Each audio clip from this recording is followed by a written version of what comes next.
백튜브입니다. 추적 60분에서 허가받지 않은 규격의 스텐트가 환자에게 10년 동안이나 시술되고 있었다는 문제를 제기했습니다. 비허가 스텐트를 시술하고 나서 환자가 사망한 일도 있었다고 합니다. 일단 스텐트가 뭘까요?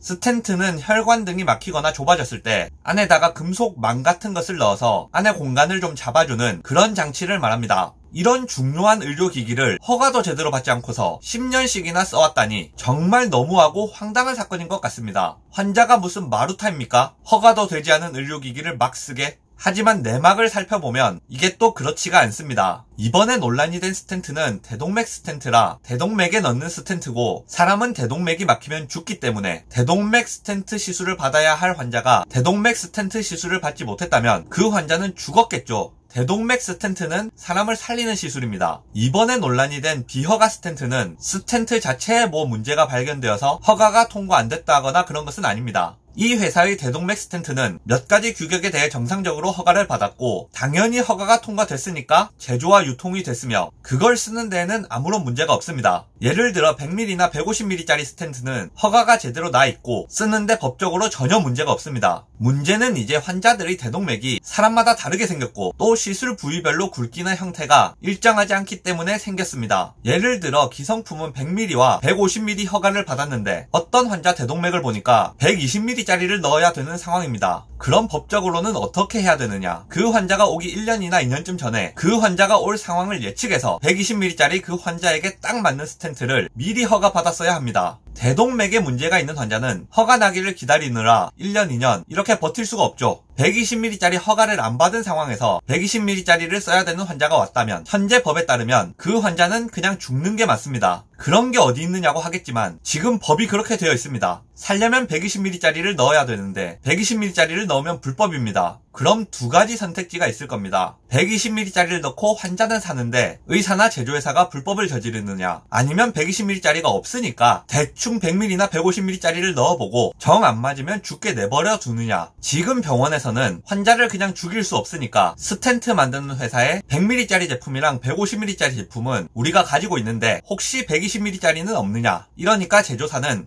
필요하시면 만들어 드리겠습니다. 이렇게 되어서 여태껏 환자가 살았던 겁니다. 의사가 그냥 기성품에 딱 맞는 환자만 치료하고 안 맞는 대동맥을 가진 환자는 죽도록 내버려 두면 아무도 범죄자가 되지 않는데 괜히 사람을 살리려고 하다가 범죄를 저지르게 되었다는 것입니다. 그런데 사실 이게 범죄로 보기도 애매한 게 100ml랑 150ml는 허가를 받았으니까 120ml짜리를 그냥 제작하면서 허가를 받은 범위 내에서 단순히 치수를 변경한 것 뿐이라고 주장을 할 수도 있습니다. 제조사 입장에서는 그렇게 생각을 했으니까 따로 허가를 받아야 된다는 인지를 못했습니다. 물론 최근에 허가를 받기 위해 준비 중이었다고는 하는데 이미 몇 년 동안 허가를 받아야 될 필요성 자체를 인지하지 못한 채 그냥 그대로 써온 겁니다. 100ml랑 150ml를 허가받았으니까 그 사이에서 치수를 조금 변경하는 것은 제조사 입장에서 무리한 생각은 아닙니다. 반면에 식약처 입장에서는 모든 하나하나의 개별 형태와 굵기에 대해서 허가를 따로 받아야 된다는 입장입니다. 문제가 되는 부분은 앞서 말한 것처럼 사람의 대동맥이 사람마다 다 다르기 때문에 규격 모양에 맞지 않는 경우가 많고 시술 부위에 따라 맞춤형 제품이 필요하기 때문에 발생합니다. 예로 들었던 부분은 단순히 굵기에 대한 예였지만 실제로는 모양이나 형태도 다양하기 때문에 엄청나게 다양한 각각의 개별적인 맞춤형 모양과 형태와 굵기에 대해 모두 허가를 받는 것은 사실상 좀 어렵습니다. 그러니까 이 부분에서 법에 좀 한계가 있는 겁니다. 기가 막히고 코가 막히는 부분은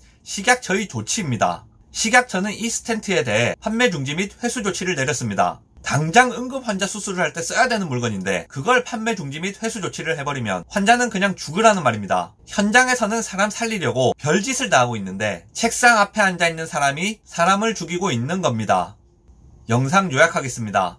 법대로 하면 살릴 수 없는 환자를 포기하면 아무도 범죄자가 되지 않을 수 있습니다. 그런 것을 원하시는 분들이 많으면 그런 세상이 올 수밖에 없습니다.